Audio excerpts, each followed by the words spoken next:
বস সায়েম ভাই ডিম ফাইটে গেছে। হাই বেডি, আমার টিম না মুরগি টিম ফাটছে। এই রাস্তাঘাটে সাইকেল চালাতে পারো, সাইকেলে নাইমে গেছো, রাস্তা কি তোর বাপে? এই তুই কি কইলি তোর বাপের নিয়ে কথা বলি কেন? হ্যাঁ এই রাস্তা বাপের, তোর কি? ভাঙা একটা সাইকেল নিয়ে এমন ভাব নিতেছ না আর 5 নিয়ে রাস্তায় নামছে।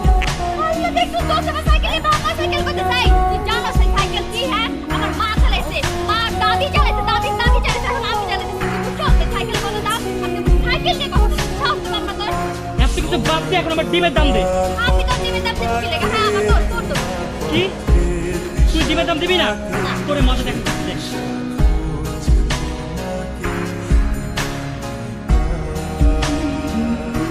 গাছের সবুজ পাতার থাকে তোমার এই মা, তোকে না বাজারে পাঠিয়েছি আর তোর এই অবস্থা কেন?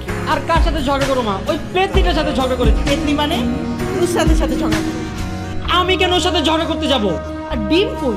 আমি তো সেটাই বলতেছি মা। আমি রাস্তায় আসছিলাম, সাইকেলটা আমার উপরে তুলে দিছে, এর সাথে সাথে আমার ডিমগুলো ভেঙে গেছে, সরি মুরগির ডিমগুলো ভেঙে গেছে। পরে আমি কি বুঝছি জানো? ও ডিমগুলো সব পেতনির মুখে